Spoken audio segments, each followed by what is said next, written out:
All right, so welcome to part two.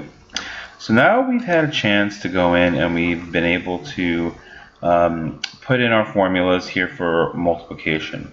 And we're going to do very similar things here. So let's say I need to buy 7 gallons of paint at $80 a barrel. Again, I'm going to make these monetary units. Let's say I got to buy about 20 tarps at $20 each, and I'm going to buy about maybe, I don't know, 30 rollers and trays because there's a lot of paint. Actually, it's probably too much. Let's say 20. And each one's about, I don't know, $15 each. And in terms of brushes, we have, I don't know, maybe we need 20 brushes. And each brush is worth, with the good kind, probably about $13 each.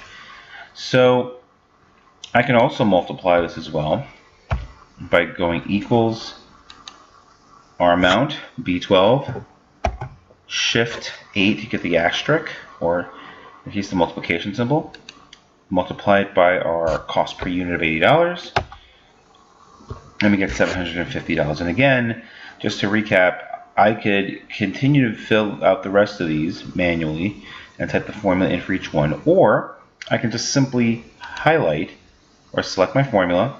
I see I have my little handle on the bottom right part of the cell.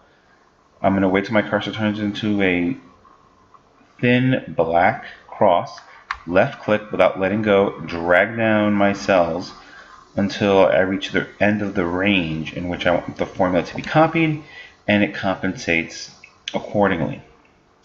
So now I have something else that I can do. I have these total supplies. I'm going to do the total supplies up here. So I just want to add these columns. So I'm just going to sit here and add the equal symbol, because again, you always want to start with the equal symbol when you're going to put in a formula. I'm going to write the word sum, left parenthesis, select my range, right parenthesis, and press enter. And look, if you make a mistake with the formula, no problems. Either just delete it, or just double left click on it to go into edit mode, and you can backspace out the range and select whatever your intended range is.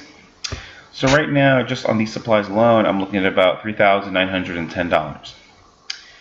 And I can also do the same thing for my painting supplies, where I can just go equals sum.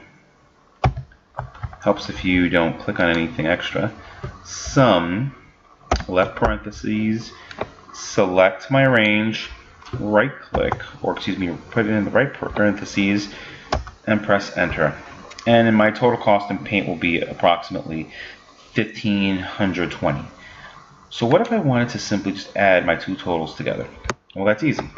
Equals sum. I'm going to select this range. Now notice in the formula below, in my example, I have number 1, comma, number 2. I can take the same approach. If I only want to add two values, I can just put in the comma, and select my second cell, right click, or right, I keep saying right click, put in the right parentheses. So instead of having a semicolon, I just put in a comma, and it automatically just adds my two numbers together. So just to recap, if you look up here, if I just want to add two values, instead of putting in the semicolon, I'm just adding D10 and D16. What happens if I would have put in the semicolon, or excuse me, the colon, instead of a comma? Well, what would happen in this case, it helps if I add the actual colon, notice how it selects all of these cells. I don't want the entire range. What I want instead is just those two values. Another way we could have done this, by the way, and it's perfectly fine, I could have just said D10 plus D16. It would have done the same exact thing.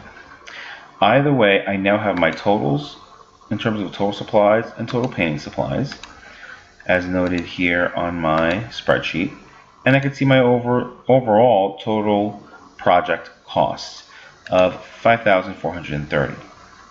Now I do know that I have a budget of 30,000. Well, I'm only going to use 5,000, so how much budget am I going to have left? So in this case, I'm going to subtract.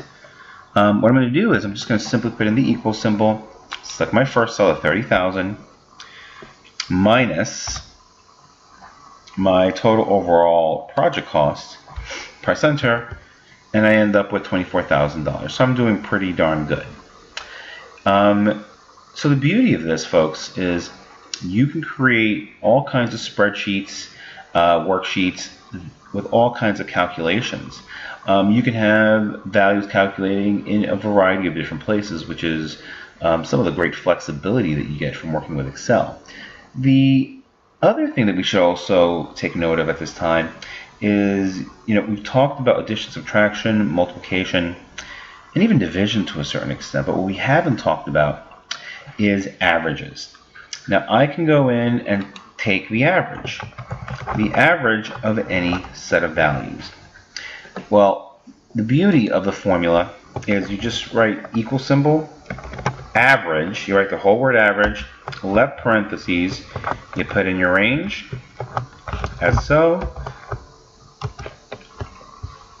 and lo and behold, I'm just going to shrink this up a little bit so you can see this formula more effectively. Average and my range will give me the average. It does all the calculating for you. So let's say I wanted to know, on average, how much am I paying in terms of per unit? How much am I paying? So if I look here, I have all these different ranges. So one of the things I could do to find the average supply cost is just create a simple formula that says equals average, left parentheses, and just select my range. Now I'm selecting the entire thing, but anything that is blank, anything that's text, will not be included in the formula. And it automatically tells me that my average cost, I'm just going to change the color so this is a little bit more visible for us, is $52. So again, what did I do? I simply just typed in equals average C4 through C15. It takes all the numbers that are in the cells and adds them and then divides by the number of cells available.